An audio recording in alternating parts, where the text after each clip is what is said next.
सनाम को सगुन जुहार। सभी दोस्तों को शुभ प्रभात। आपके जो भी सवाल है उनको आप पूछेंगे। आज हम सरना आदिवासी धर्म कोड के बारे में चर्चा करेंगे। अभी भारत में सबसे बड़ा समस्या है, भारत स्वतंत्र होने के बाद से आदिवासियों की जनगणना को लेकर सबसे ज़्यादा अड़चनें आती है। आदिवासी समुदायों को विभिन्न धर्मों में समावेश किया जाता है भारतीय संविधान के आधार पर, जबकि कॉन्स्टिट्यूशन के आधार पर वो आदिवासी समुदाय किसी या जनजातीय समुदाय किसी भी धर्म या धार्मिक विचारधारा या धार्मिक कानून पर नहीं आते। फिर भी केंद्र सरकार क्योंकि आदिवासियों के बहुलत को देखते हुए या उनकी बहुलत मांगों को देखते हुए वो अभी तक एक धर्म कोड नहीं दे पाया है। ये बहुत ही दुर्भाग्य की बात है कि हम भारत के विभिन्न राज्य के आदिवासी अलग अलग धर्मों की मांग करते हैं। बहुलत धर्म को अगर माना जाए तो सरना मांग सबसे ज़्यादा है 2011 में। तो उसी आधार पर सरना आदिवासी धर्म कोड झारखंड सरकार द्वारा पारित किया गया। इस पर भी बहुत सारे लोग राजनीति करते हैं। इन पर मैं सोचता हूँ कि nothing is better than something. अगर कुछ नहीं है, कम से कम कुछ है तो उसको आपको मानना होगा और कम से कम उसको लेके आप आगे बढ़ सकते हैं और इसके बाद काम कर सकते हैं। देखिए, इसमें मैं अपना व्यक्तिगत विचार आप लोगों के साथ साझा कर रहा हूँ। किसी प्रकार की कोई दबाव भी नहीं आपको कि मैं ज़बरदस्ती कर रहा हूँ, नहीं। आपका व्यक्तिगत विचार आपके पास रहेगा, मेरा व्यक्तिगत विचार मेरे पास रहेगा। लेकिन अगर समाज को हमारे व्यक्तिगत विचारों से लाभ होता है या उनसे समाज को आगे भविष्य में बहुत सारे कामों में सफल होती है, तो मुझे लगता है कि उन व्यक्तिगत विचारधाराओं को भी हमें ग्रहण करना चाहिए, जिससे समाज को लाभ होगा या समाज के लोगों को उनसे बहुत सारे गतिविधियों में, समस्याओं में समाधान करने की नजर आती होगी। तो अभी सरना आदिवासी धर्म कोड विषय पर मैं अधिक फोकस किया हूँ, क्योंकि ये हमारे संथाल समुदाय और मैं जिस समाज से बिलोंग करता हूँ और मैं जिस क्षेत्र से बिलोंग करता हूँ, यहाँ सामाजिक गतिविधियों को देखते हुए समाज के लोगों के द्वारा इसे पारित किया गया है। 2018 में ही सरना धर्म को पारित किया गया था। धाड़ दिसोम, जिसको हम पूर्वी सिंहभूम कहते हैं, पूर्वी सिंहभूम से पूरी स्पष्ट किया गया था कि हम सरना आदिवासी की मांग करते हैं। तो इस बार सरकार ने क्या है, सरना आदिवासी धर्म कोड पारित किया है। तो इसमें भी समाज के लोग बैठक किए। इसके बाद उनमें सभी कोई अपना विचार दिए, बिंदुवार तरीके से वार्ता हुई, चर्चा हुई, विमर्श किया गया, विचार किया गया। इसके बाद सर्वसम्मति से यह निर्णय लिया गया कि नहीं, सरकार की पहल को हम सराहनीय कदम मानते हैं और सरकार की इस काफ़ी दशकों के बाद इस तरह की जो मानसा आई है आदिवासियों के प्रति, इनके लिए हम धन्यवाद के पात्र हैं, उनको धन्यवाद देते हैं।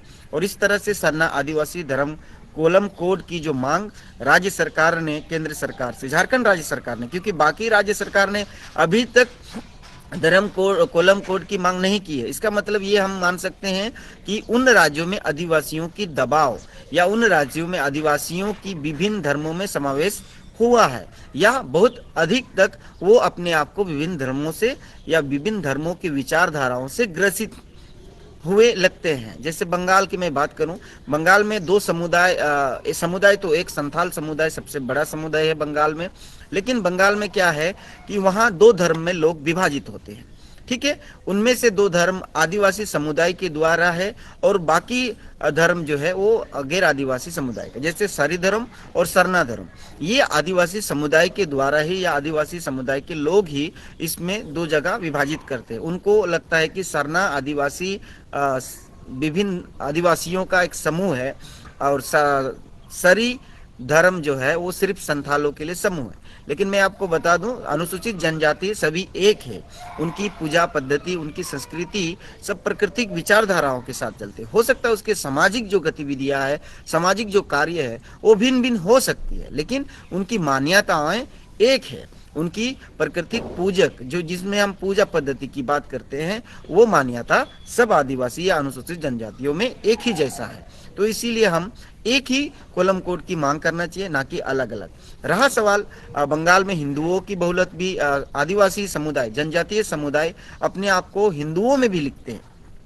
उसी तरह जो हिंदुओं में लिखते हैं वो कहीं ना कहीं जाहिर पूजा या जो संस्कृति है आदिवासियों को उनको भी फॉलो करते हैं और उसके साथ साथ हिंदू देवी देवताओं को भी मानते हैं और उसके साथ साथ उन धार्मिक विचारधाराओं से भी ग्रस्त है। जबकि हिंदू जिसको हम लोग कहते हैं हिंदू लॉ के अनुसार या हिंदू एक्ट के अनुसार या हिंदू विवाह अधिनियम के अनुसार या हिंदू मैरिज एक्ट के तहत या बहुत सारे ऐसे अधिनियम है, उन अधिनियम के धारा या आधार पर सुप्रीम कोर्ट और जो स्टेट लेवल के जो भी कोर्ट है, ठीक है, हाई कोर्ट, उन्होंने स्पष्ट रूप से साफ कर दिया, विभिन्न जजमेंट के द्वारा साफ कर दिया कि आदिवासी हिंदू नहीं है। आदिवासियों की पूजा पद्धति हिंदू रीति रिवाज से अलग है। उनकी पूजा पद्धति या उनकी विवाह पद्धति आदिवासी समुदाय अपने सामाजिक रूप से करता है, ठीक है। तो ये आपको मानना होगा। कहीं ना कहीं बंगाल के आदिवासी इन बातों को, बहुत सारे लोग, ये नहीं बोल रहे कि बंगाल के आदिवासी सभी ऐसा है, झारखंड के भी वैसे ही बहुत सारे लोग हैं, लेकिन बहुतलक में देखा जाए तो बंगाल में ये सब चीजें देखने को मिल रहा है, खासतौर पर संथाल आदिवासी समुदायों में ये सब देखने को मिल रहा। और रहा सवाल उड़ीसा की, उड़ीसा में भी संथाल आदिवासी बहुलत में है। उड़ीसा के आदिवासी भी सरना लिखते हैं, वहाँ सरी धर्म ना के मात्रा में है। और रहा सवाल हिंदू की, तो उड़ीसा में सबसे ज्यादा लोग आदिवासी होते हुए भी अपने आप को हिंदू मानते हैं। ये बहुत ही दुखद बात है, क्योंकि कहीं ना कहीं हमारे लोग जागरूकता के अभाव पर या जानकारी के अभाव पर वे अपने आप को हिंदू लिखते हैं, ठीक है। तो ये जानकारी कहीं ना कहीं लोगों को तक नहीं पहुंचती है, जिसके कारण से लोग अपने आप को हिंदू या अपने आप को जो धार्मिक विचारधाराओं से अलग जो ईसाई धर्म अपना चुके, क्योंकि ईसाई धर्म वाला तो जाहिर पूजा पाठ में भी शामिल नहीं होते। कम से कम हिंदू विचारधारा जो नासमझ है, अज्ञान है, धार्मिक विचारधाराओं को, सामाजिक पद्धतियों को नहीं समझते हैं, वो हिंदू विचारधाराओं को मानते हैं। हमें दूसरे का धर्म को भी मान सम्मान रखना है, लेकिन अपने आप को भी हमें पहचानना है कि हम क्या है, कौन है, और हमारी जो संस्कृति है क्या उनसे अलग है, हमारी संस्कृति क्या उनसे मिल जाएगी, मिक्स हो जाएगा तो क्या हम बिरयानी बन जाएंगे, ऐसे भी हमें सोचना चाहिए। यहाँ एक कमेंट आया हमारे मनोज हांसदा जी का, मैं उस कमेंट का मैं पढ़ के आप लोग को रिप्लाई करता हूँ। सरना कोर्ट से ईसाई धर्म का लाभ है हानि के प्रस्ताव पर बताए जाए दादा। सरना कोर्ट से जो भी आदिवासी समुदाय है, जनजाति समुदाय है, अपनी संस्कृति और परंपराओं को छोड़कर जो दूसरे धर्म विचारधाराओं को मान रहे हैं, उनके लिए हानि है। अगर वो ईसाई धर्म अपना चुके हैं तो उनको मजबूरन जो सामाजिक लाभ होते हैं, जैसे जाति प्रमाण वगैरह, आने वाला दिन में स्थानीय प्रमाण पत्र वगैरह में बहुत सारे समस्याएं होंगी। क्यों होगी? क्योंकि उनकी दादा परदादा जो है वो संथाल समुदाय से बिलोंग करेंगे या विभिन्न उराव मुंडा से बिलोंग करेंगे, और वो धर्म जो सरना धर्म से बिलोंग करते थे और बिलोंग करते हैं और प्राकृतिक पूजक है। अगर वो प्राकृतिक पूजक को छोड़कर किसी अन्य मूर्ति पूजक या व्यक्तिवादी विचारधाराओं को मानते हैं तो उनके लिए समस्या होगा। तो ये खाली ईसाई के लिए नहीं, जो बौद्ध भी मानते हैं या जो हिंदू भी मानते हैं, उन सभी के लिए ये बहुत ही अलग होगा। जिससे क्योंकि ईसाइयों में बलि प्रथा या बहुत सारे ऐसे नहीं है जो अलग करता है। आदिवासी जनजातीय समुदायों में ये सब प्रचलन होती है, या ये सब बलि प्रथा या बहुत सारे जो हमारे जो रीति रिवाज है वो बाकी समुदायों से या बाकी समाज से या बाकी धर्मों के विचारधाराओं से अलग है। और सरना आदिवासी धर्म में किसी प्रकार की धर्म ग्रंथ नहीं है। मैं आप सभी दोस्तों को बता दूं, सरना आदिवासी धर्म का कोई धर्म ग्रंथ नहीं है, ये आपको मैं सभी को बता दे रहा हूँ। बहुत सारे लोगों को शायद ये जानकारी नहीं है, तो मैं उनको बता दे रहा हूँ कि ऐसा नहीं है कि कोई भी धर्म ग्रंथ नहीं है। और ये धर्म ग्रंथ नहीं है प्राकृतिक विचारधाराओं को मानने से। आप प्राकृतिक विचारधारा में आइए, अपने सांस्कृतिक, अपने सभ्यताओं के अनुसार चलिए, अपने सामाजिक रीति रिवाजों को मानिए, तब जाके आप सरना में शामिल हो सकते हैं। और आने वाले दिन में जो सरना से जो साइड हो चुके हैं तो उनको मुझे लगता है बहुत सारे लाभ, जो सरकारी लाभ है, वो नहीं मिलेंगे। इसलिए नहीं मिलेंगे क्योंकि वो किसी समाज से बिलोंग करते हैं और उस समाज के रीति रिवाज को अगर फॉलो नहीं करेंगे तो फिर जायज़ है, मैं जायज़ है, और सरकार से भी हम आने वाले दिन में मांग करेंगे जो सामाजिक रीति रिवाज को नहीं मानता। जैसे संथाल समाज में जो शादी का है विधान होता है, एक तो बहुत सारे शादी का विधान होता है, तो उनमें से मैं एक शादी का विधान बताता हूँ। हम लड़की को देखने जाते हैं, लड़की को पसंद करते हैं, हमारे पास रायबार हड़म होता है। उस रायबार हड़म के माध्यम से कोऑर्डिनेशन के माध्यम से एक गांव दूसरे गांव के माझी बाबाओं के साथ बात करते हैं, समन्वय स्थापित करते हैं। इसके बाद माझी बाबा आपस में विचार बिंदुओं पर बारीकी से चर्चा करते हैं और जो विधि विधान है विवाह का उनको संपन्न करते हैं, तभी जाके संथाल समाज में शादियां होती है। अगर संथाल समाज जाति संथाल से है और वो ईसाई अपना चुके हैं तो वो कैसे शादी करेंगे? वो चर्च में शादी करेंगे, जो मान्यता नहीं होगा आने वाला दिन में, या मंदिर में शादी करेंगे, या पंडितों के माध्यम से, जो हिंदू धर्म को मानते हैं वो पंडितों के माध्यम से अगर शादी करेंगे, सामाजिक रीति रिवाज को नहीं मानेंगे, और निश्चित ही वो धर्म सरना धर्म से बाहर हो जाएंगे। तो ये मैं आपको जानकारी के लिए मैं बता दूं। आपका जो भी सवाल है, आज मैं आप लोगों से काफ़ी समय तक रहूंगा फेसबुक लाइव।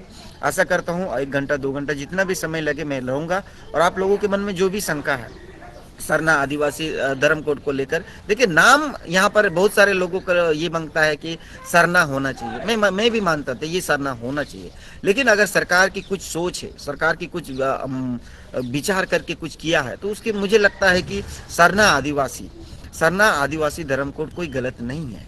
और इसमें क्या है, राज्य सरकार के साथ साथ केंद्र सरकार को भी सोचना नहीं पड़ेगा, क्योंकि बहुत सारे लोगों की मांग जो है सरना है, और बहुत सारे लोगों की मांग अभी वर्तमान में आदिवासी की मांग कर रहे हैं। तो ये दोनों अगर एक साथ रहेगी, सरना आदिवासी, तो मुझे लगता है ये दोनों समावेश होगा। क्योंकि हम सभी जानते हैं 1.104 मिलियन के आसपास जो है आदिवासी समुदाय है भारत में, और मुझे लगता है कि सरकार जो दिखाती है वो 7% के आसपास पूरे जनसंख्या का दिखाते हैं, जबकि मुझे लगता है कि 19 से 26% के आसपास जो है जनसंख्या है आदिवासी या जनजातियों की। क्योंकि जनजातीय अपने आप को विभिन्न धर्मों में, जैसे मैं आपको बता दूं गुजरात की बात करते हैं, तो मुझे लगता है वहाँ गुजरात के 96% जो आदिवासी है वो अपने आप को हिंदू लिखते हैं। लेकिन कुछ समय से पिछले कुछ 5-6 सालों से जिस तरह की गतिविधियाँ हुई हैं, सामाजिक गतिविधियां हुई हैं, जागरूक किया गया है, तो आदिवासी अपने आप को प्राकृतिक पूजक और बाकी हिंदू धर्म से अलग मान रहे हैं। तो अब वो कहीं ना कहीं आदिवासी समुदाय, आदिवासी समाज या इंडिजिनियस की मांग कर रहे हैं, या सरना आदिवासी की मांग कर रहे हैं। ठीक है, तो ये सबसे ज्यादा देखने को मिला। इसलिए हम सरना आदिवासी धर्म कोड की सबसे ज्यादा प्रचार प्रसार कर रहे हैं, क्योंकि आदिवासी जनजातीय समुदाय में जानकारी के अभाव में बहुत सारे धर्म ऐसे हैं, करीब 9, मतलब आपको मैं बता दूं कि हर समुदाय का एक अलग अलग धर्म है, तो 700 से अधिक समुदाय है। आप अंदाजा लगा लिए, भारतीय संविधान के आधार पर या भारत में जो खोज के आधार पर अगर हम देखा जाते हैं सरकारी आंकड़ा के अनुसार, तो 750 से 800 के आसपास जो जनजातीय समुदाय है, उन समुदायों ने अपना अलग अलग धर्म कोड की मांग कर रहे हैं, जो संभव ही नहीं है कि सरकार उसे दे पाएगी। और चाहे मैं भी सरकार रहूं तो मैं भी आपको नहीं दे सकता, या खुद आप भी रहेंगे तो आप भी नहीं दे सकते।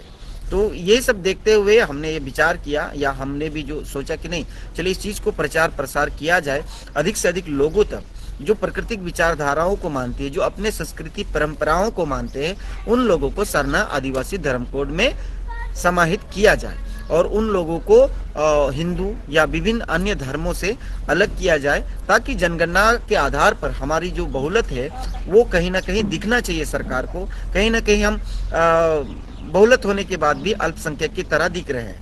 तो ये धर्म 10 साल की जो जनगणना होती है, इनके आधार पर हमें पता चलती है कि हमारी जो जनसंख्या वो कितनी है, क्योंकि हमारी जातिगत जनगणना नहीं हो रहा। अगर जातिगत जनगणना होती तो मैं किसी भी धर्म को प्रचार प्रसार नहीं करता, शायद ऐसे मुझे लगता है। तो जातिगत जनगणना ना होने के कारण से आज भारत देश में जनसंख्या की जो वास्तविक स्थिति है आदिवासियों की, वो दिख नहीं पा रही है। ठीक है, जबकि ये सभी को हक अधिकार है कि अपने धर्म अपने संस्कृति को बचाए रखे। ये सिर्फ भारतीय संविधान ही हमें ताकत नहीं देते, बल्कि जो इंटरनेशनल लॉ है, मानव अधिकार कानून है, वो भी हमें ये अधिकार देती है। आदिवासियों को या अनुसूचित जनजातियों को या इंडिजिनियस पीपल्स को ये राइट्स देता है कि वो अपने संस्कृति अपने सभ्यताओं को बचा के रखे। तो दोस्तों, आज की इस चर्चा में कुछ चीज़ें हम चर्चा करेंगे, क्योंकि बहुत सारे राज्य है, 29 राज्य है।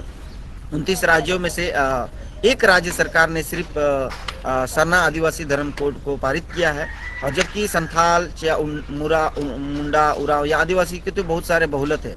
तो मुझे लगता है बाकी जैसे लिंगायत अब लिंगायत के बारे में मुझे उतनी ज़्यादा जानकारी नहीं है, क्योंकि ये साउथ से बिलोंग करते हैं और साउथ से मेरे बहुत कम ही लोग दोस्त हैं जिन्होंने मुझे कभी इस तरह के बारे में बताया नहीं। तो उन लोगों को भी मैं यही निवेदन करूंगा, अगर आप प्राकृतिक विचारधाराओं को मानते हैं, साउथ के लोगों को भी मैं निवेदन करूंगा, जो आदिवासी है, जनजातीय समुदाय है, सभी राज्यों के आदिवासी जनजातीय समुदाय को मैं निवेदन करूंगा कि आप अधिक से अधिक सरना आदिवासी धर्म कोड की मांग कीजिए। ये कोलम कोड हम लोगों के लिए 2021 जनगणना प्रपत्र में शामिल होना चाहिए, क्योंकि 2021 के जनगणना में अन्य का ऑप्शन नहीं है। मैं आप लोगों को बार बार बता रहा हूं, इसलिए हम लोग प्रचार प्रसार या धर्म के विचारधाराओं को प्रचार प्रसार कर रहे हैं, क्योंकि 2021 के जनगणना का जो फॉर्मेट बना है, उस फॉर्मेट में मुझे नहीं लगता है कि आदिवासी जनजातीय समुदाय अपने आप को सुरक्षित महसूस कर सकते हैं, क्योंकि उनमें साफ लिख दिया है कि आदिवासी जो जनजातीय समुदाय है वो सिर्फ हिंदू, बौद्ध, सिख, ईसाई में ही हो सकते हैं, बाकी में नहीं हो सकते। लेकिन ये भी उसमें साफ लिखा है कि आदिवासी जनजातीय समुदाय स्वतंत्र है, वो किसी धर्म में बाध्य नहीं है, ये भी लिखा है। तो मुझे बड़ा कंफ्यूजन लग रहा है राज्य सरकार की या केंद्र सरकार की ये नीति जो है, ये जो तरीका है, जो जनगणना का फॉर्मेट जो तैयार किया है सेंसस विभाग ने, ये मुझे कहीं ना कहीं घुमा फिरा सा लग रहा है। और मैं असंतुष्ट हूँ इस फ्रॉम से, क्योंकि इसमें कहीं ना कहीं भारत एक अगर स्वतंत्र देश है और गणराज्य है या लोकतंत्र देश है, तो इसमें सभी को अपनी हक अधिकार की लड़ाई के लिए आप मना नहीं कर सकते या उनकी मांगों को आप दरकिनार नहीं कर सकते हैं। तो कहीं ना कहीं अगर 2050 तक देखा जाए आने वाला दिन, तो इस तरह लुप्त हो जाएगा आदिवासी। अगले 3-4 जनगणना, 5 जनगणना के बाद, 3 जनगणना के बाद लुप्त हो सकता है, क्योंकि हर एक जनगणना में आदिवासियों की जनसंख्या घटती जा रही है। क्या हम शादी नहीं कर रहे हैं? क्या हमारे बच्चे पैदा नहीं हो रहे? क्या हमारे जनजातीय समुदाय दिन ब दिन घटते जा रहे, मरते जा रहे? बाकी भारत की जनसंख्या जब बढ़ रही है, तो निश्चित ही आदिवासी या जनजातियों के समुदाय भी आगे वृद्धि हो रही है। तो ये सब कहीं ना कहीं मुझे लगता है कि सरकार भी नहीं चाहती है कि भारत के जो जनजातीय समुदाय है वह अपने हक और अधिकार की बात करे, हक और अधिकार के लिए लड़े। ये सोच और ये मानसिकता सरकार में मुझे लगता है। नहीं तो अब देखिए, मैं कुछ पॉलिसीज बताऊंगा आप लोगों के साथ, अभी मैं चर्चा करूंगा कि किस तरह हमें आंदोलन करना चाहिए, किस तरह रूपरेखा देना चाहिए। बहुत सारे लोग क्या है, मैं बहुत सारे लोगों से असहमति जताता हूँ, क्योंकि उन लोगों का कहना है कि रोड पे उतर जाना, रेल जाम कर देना, रोड जाम कर देना, सरकारी गतिविधियों काम को तहस नहस कर देना, ऐसे बहुत सारे लोगों का ऐसा विचार है।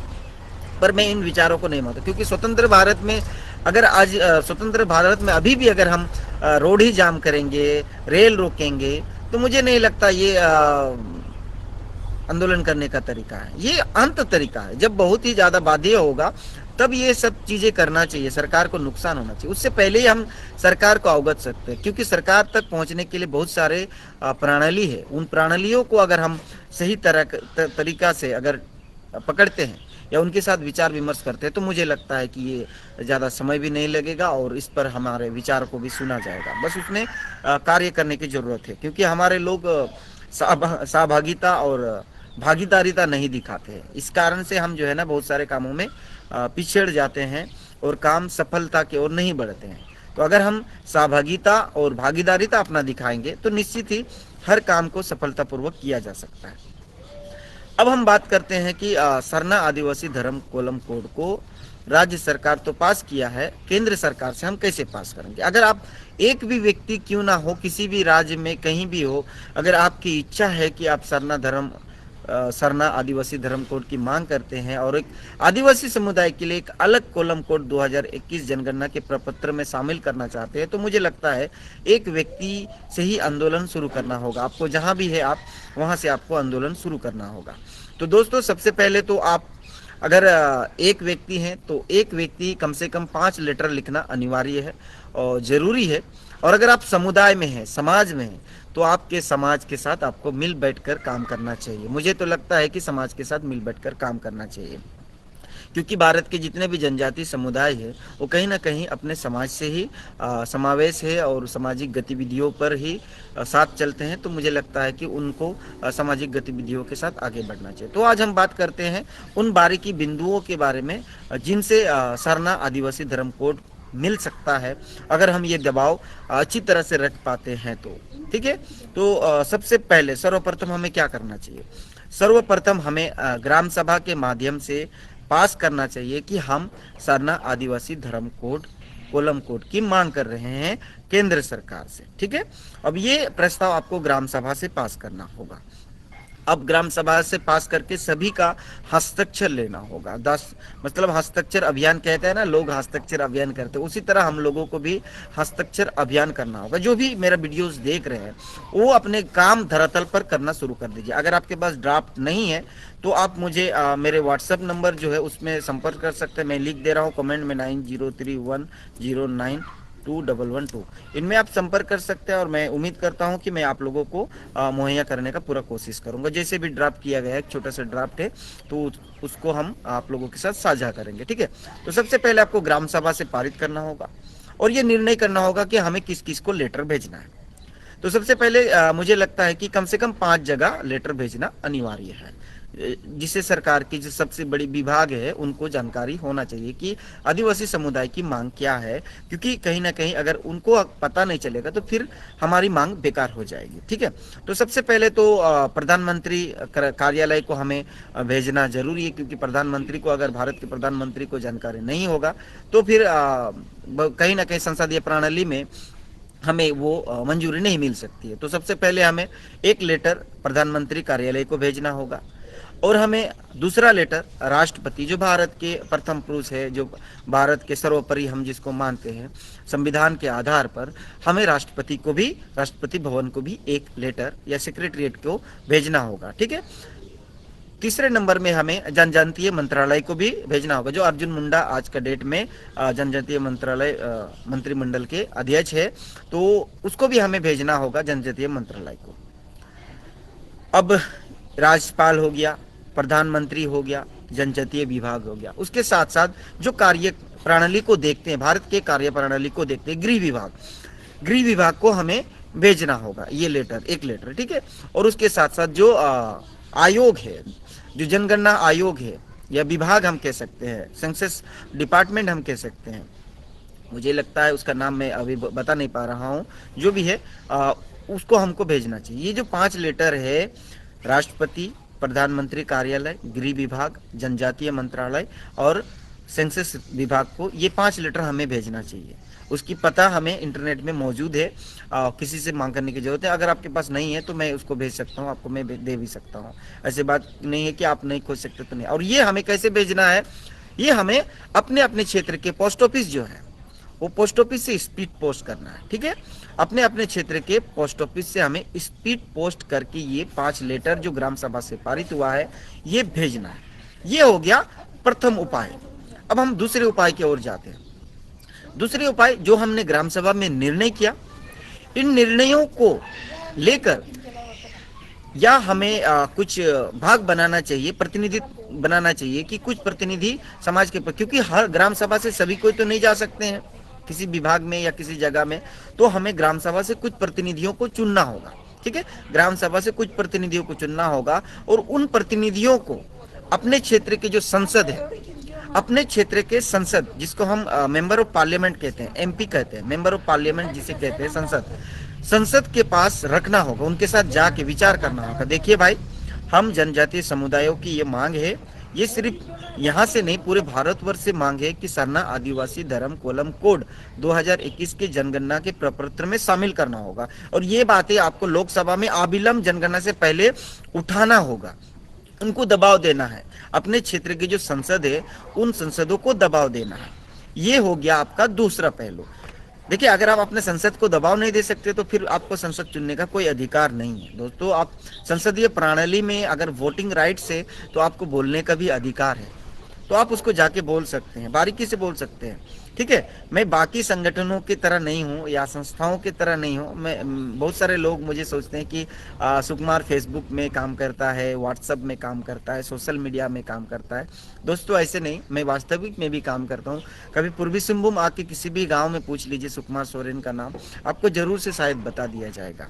ठीक है, और ऐसे बात नहीं कि मैं नहीं काम करता हूँ, काम करता हूँ। पूर्वी सिंहभूम में मेरे पूरे टीम जो है भारत के 5 राज्यों में भी विशेषकर 6 राज्यों में अभी विशेषकर मैं काम कर रहा हूँ, और मैं टीम के साथ काम करता हूँ, मैं अकेला नहीं काम करता। हाँ, मैं फेसबुक व्हाट्सएप में बहुत ज़्यादा आता हूँ, क्योंकि हमारे लोग सबसे ज़्यादा फेसबुक व्हाट्सएप में है।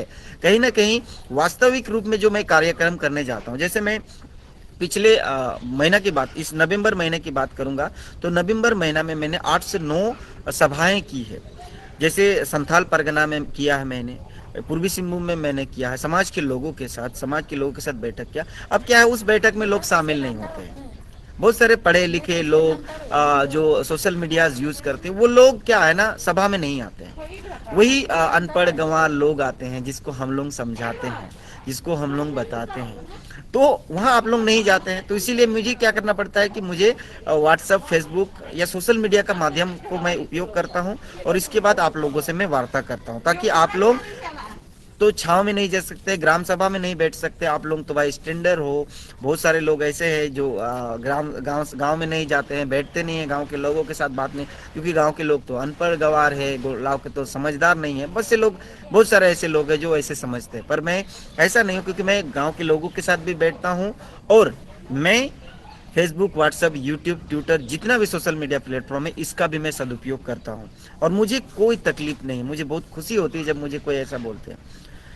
तो ये हो गया दूसरा पहलू। अब हम तीसरा पहलू, क्या मैं तीसरा बताऊंगा। अगर ये फॉलो करते हो तो मुझे लगता है कि 2 महीना के अंतराल में हमको कॉलम कोड मिल सकता है केंद्र सरकार से। ठीक है, ये पहला कॉलम कोड तो जो हमने 5 लेटर हमको भेजना है, वो भी पोस्ट ऑफिस के माध्यम से। दूसरा जो हमें संसद है, संसद के पास जाके मिलकर उससे बात करना है। हर एक गांव से डेली आप मिलिए, उससे संसद से मिलिए, या संसद को अपने गांव बुलाइए। ये दूसरा ऑप्शन है। तीसरा ऑप्शन है, सरकार के कार्य प्रणाली को बाधित नहीं करेंगे, कार्य प्रणाली के लोगों के साथ हम विचार विमर्श करेंगे। जैसे एक राज्य में, एक डिस्ट्रिक्ट में, एक जिला में, एक पंचायत तक में सरकार के अधिकारी और पदाधिकारी या सरकार के प्रतिनिधि मौजूद रहते हैं। ठीक है, तो ये कैसे हम काम करेंगे? सबसे पहले तो ग्राम सभा से जो पारित हुआ, इसके बाद मुखिया को भी दिया जाए, वार्ड पार्षद को भी दिया जाए, जहां जहां जिस दर्जा क्षेत्र है। इसके बाद आपके हम बात करते हैं ब्लॉक में। सबसे खास तौर पर मैं जो ब्लॉक का बात करता हूँ, ब्लॉक में बीडीओ के साथ हमें बैठना चाहिए। बीडीओ के साथ साथ जो ब्लॉक के जितने भी अधिकारी और पदाधिकारी हैं, क्योंकि जो भी जनगणनाएं होने वाली है, वो सरकार का कोई अलग प्रणाली नहीं करेगा, वो कहीं ना कहीं ब्लॉक के माध्यम से ही किया जाएगा। ठीक है, तो हमें ब्लॉक के हर अधिकारियों के साथ बैठक करना, वीडियो के पास प्रस्ताव रखना है कि हमें आपके साथ बैठक करना है, और आपको हमारे साथ बैठक करना ही होगा, क्योंकि कहीं ना कहीं आप हमारे प्रखंड में विकास के लिए काम करते हैं, हमारी उन समस्याओं को समाधान करने के लिए काम करते हैं जो हमारे समस्या। अब ये हमारी समस्या है। ठीक है, कौन सी हमारी समस्या? जनगणना में हमारी कॉलम कोड नहीं है, दशकों से हमारा नहीं है, अभी राज्य सरकार ने पारित किया है। तो आपको इस पर काम करना है। आपको केंद्र सरकार को, आपके जो आपसे ऊपर जो अधिकारी है, डीसी है, मान लीजिए ब्लॉक के ऊपर डीसी है, ठीक है, प्रखंड से ऊपर डीसी है, आपको डीसी को अवगत करना है कि यहाँ के जो आदिवासी समुदाय है, जनजातीय समुदाय है, उनका मांग है सरना आदिवासी धर्म कॉलम कोड 2021 के प्रपत्र में शामिल किया जाए। उनको अलग से एक धर्म कोड दिया जाए जो वो खुद अंकित करे। वो हिंदू, मुस्लिम, सिख, ईसाई से अलग एक धर्म कोड की मांग कर रहे। ये बातें उनको हमको समझाना है, वीडियो को समझाना है। वीडियो के साथ, उसके साथ जो भी सीईओ है या जो भी आला अधिकारी है, जो भी उसके पदाधिकारी है, उनको भी ये बताना है कि अगर आप इस काम में हमें सहयोग नहीं करते तो फिर हम आपको भी सहयोग नहीं करेंगे, क्योंकि भारतीय संविधान ये हमें शक्ति देता है। जब आप हमारे कार्य के लिए बैठे, हमारे रेवेन्यू से ही आपको, हमारे टैक्स का पैसा से ही आपको यहाँ वेतन दिया जाता है, तो आपको पूरी जिम्मेदारी के साथ हमारी काम करना होगा। तो ये थर्ड ऑप्शन जो है, ब्लॉक अधिकारियों के साथ वार्ता करना, हमारे संसद के साथ, क्योंकि राज्य सरकारें कभी भी इसमें हस्तक्षेप नहीं कर सकते। सरकार के जो राज्य सरकार होती है, वो संसदीय प्रणाली से बहुत सारे ऐसे हैं जो सरकार का, केंद्र सरकार का एक अलग अधिकार है और राज्य सरकार का अलग अधिकार है। दोनों का कुछ कुछ दायित्व भी अलग है। जो काम केंद्र सरकार कर सकती है, बहुत सारे काम राज्य सरकार नहीं कर सकती है। तो ये जो धर्म कॉलम की बात है, ये अब केंद्र सरकार के ऊपर निर्भर करती है। तो अब हम केंद्र सरकार के ऊपर भी ये दबाव डालने के लिए हमें 3 प्रणाली का उपयोग सबसे ज्यादा करना चाहिए। पहला तो लेटर के माध्यम से उनको अवगत कराना होगा। दूसरा, उसके जो संसद के जो प्रणाली के जो मेंबर ऑफ पार्लियामेंट है, चाहे वो राज्यसभा के संसद हो चाहे लोकसभा के संसद, सभी संसदों को आपको लेटर देना है, उनको जानकारी देना है, उनके साथ बात करना है और उनको बोलना है कि हमें इस ये कुलम कोड चाहिए चाहिए, ठीक है। और इस पर हमें अविलंब, मतलब अभी सभी कोई को, जितने भी लोग फेसबुक से जुड़े हैं, जो भी मेरा वीडियोस देखते हैं, उनको मैं निवेदन करूंगा कि अपने अपने गांव में काम करना शुरू कर दीजिए। व्यक्तिगत रूप से भी अपने लेटर कम से कम भेजना शुरू कर दीजिए दोस्तों। अगर आप व्यक्तिगत रूप से भी नहीं भेजेंगे ना, क्योंकि अगर हम कम से कम मुझे लगता है 10 लाख लेटर तो जाना चाहिए, क्योंकि 10 लाख पढ़े लिखे लोग तो हैं जो धर्म कोड को समझते हैं, जो बाकी धर्मों के विचारधाराओं को समझते हैं। अगर आप अपने आप को हिंदू मानते हैं तो भाई मैं आपको मना नहीं करूंगा, मानिए, लेकिन आपके संस्कृति, सभ्यता और परंपरा हिंदू धर्म मानने से बच रही है तो मानिए, ठीक है। लेकिन आपकी संस्कृति जो है, हिंदू के जो व्यवस्था है, वर्ण व्यवस्था है, तो आप उनको भी देखिए, क्या क्या आप उन वर्ण व्यवस्था में आ रहे हैं। अगर वर्ण व्यवस्था में आ रहे हैं तो आप किस भाग में आ रहे हैं, आप ब्राह्मण है, क्षत्रिय है, वैश्य है या शूद्र है, यह आपको समझना होगा। जैसे आप ईसाई विचारधाराओं को मानते हैं, मानिए, मैं मना नहीं करूंगा, लेकिन क्या आप ईसाई विचारधाराओं को मानकर अपने संस्कृति, अपने परंपरा, अपने सभ्यता, अपने रीति रिवाज, रूढ़ी प्रथा को बचा पा रहे हैं? अगर आप बचा पा रहे हो तो आप मानिए ना ईसाई धर्म को, कौन मना कर रहा है।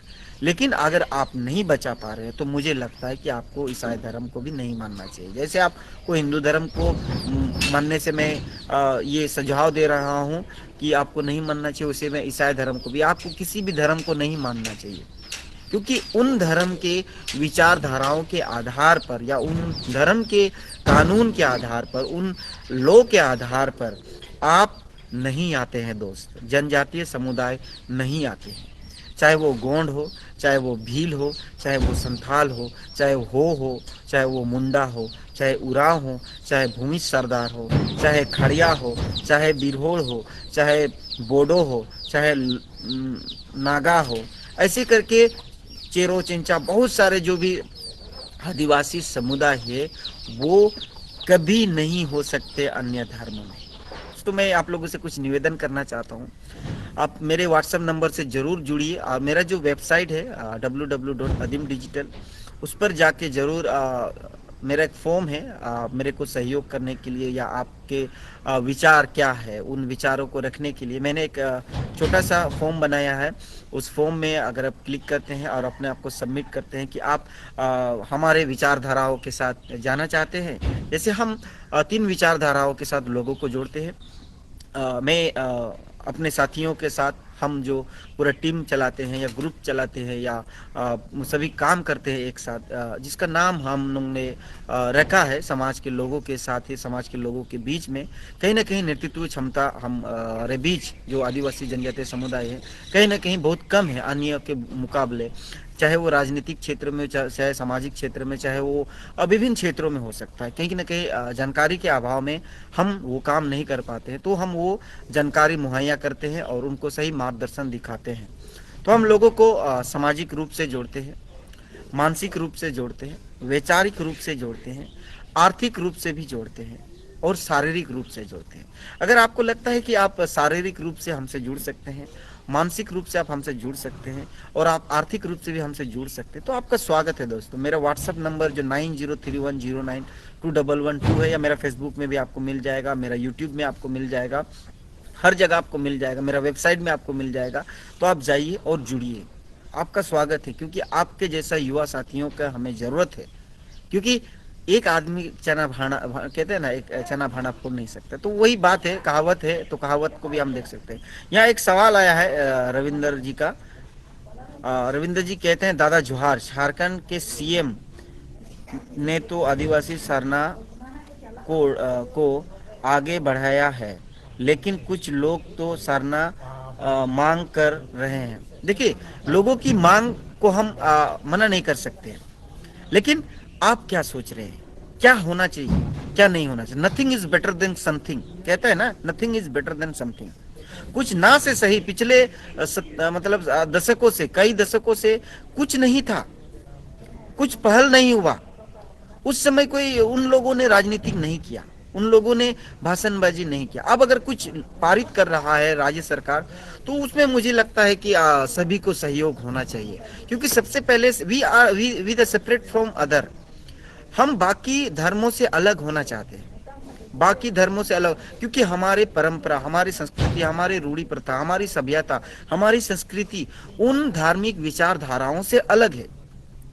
That's why we want different and separate from other religious. हम ये मांग करते हैं और ये होना चाहिए। सरना तो है यार, अब फिर क्यों उसमें अगर एक वर्ड दो वर्ड जुड़ गया तो उसमें समस्या नहीं होना चाहिए, ये नहीं होना चाहिए। जो लोग ऐसे करते हैं वे लोग आदिवासी हित के लिए नहीं काम कर रहे। मैं आपको बता दूं, जो लोग सिर्फ अभी सरना आदिवासी धर्म कोड को ना एक्सेप्ट, देखते ना, एक्सेप्ट एंड मॉडिफिकेशन हमारे समाज में या 5वीं अनुसूचित क्षेत्र में एक्सेप्ट एंड मॉडिफिकेशन है।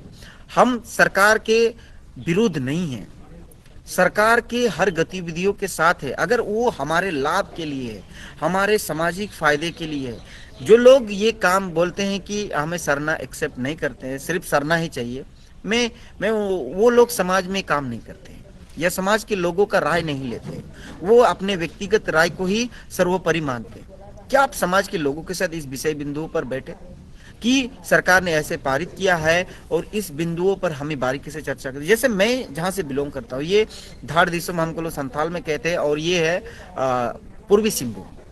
पूर्वी सिंहभूम में माझी बाबाओं ने मिलकर बैठक की, परगना बाबाओं ने बैठक की है, आपस में विचार विमर्श किया। और फिर 24 तारीख को बैठक है, मुझे लगता है दिसंबर में शायद वो 24 तारीख को बैठक है, और उसमें भी उससे पहले भी वो बहुत बड़ा बृहद आंदोलन के रूपरेखा को तैयार किया जाएगा। तो जो लोग समाज में है, जो लोग समाज के साथ काम करते हैं, वो लोग समाज के लोगों की बातों को सुनते हैं और वो काम करते हैं। ऐसा नहीं कि डिक्टेटरशिप आप ही कहेंगे वही सही होगा, ऐसा नहीं है। हम जो कहते हैं वो सही नहीं होता है। हाँ, हमारे बातों को जो लोग सही मानते हैं तो वो सही हो सकता है। तो हमें समाज के लोगों की बातों को भी सुनना चाहिए, उनके बातों को भी रखना चाहिए, जिससे समाज आगे बढ़ सकता है, समाज के लोग आगे बढ़ सकते हैं और हम सभी आगे बढ़ सकते हैं। और हम बाकी अन्य धर्मों से अलग सेपरेट कोड की मांग कर रहे हैं। एक कोड तो जरूर हमें लेकर रहना होगा। और चलिए आज की चर्चा को हम विराम देते हैं। आप सभी साथियों को बहुत बहुत धन्यवाद, आप हमसे जुड़ने के लिए या हमारे विचारधाराओं के साथ जुड़ने के लिए बहुत बहुत धन्यवाद। इतने देर हमारे वक्तव्य को सुने, इसके लिए हम आपको तहे दिल से धन्यवाद देना चाहते हैं।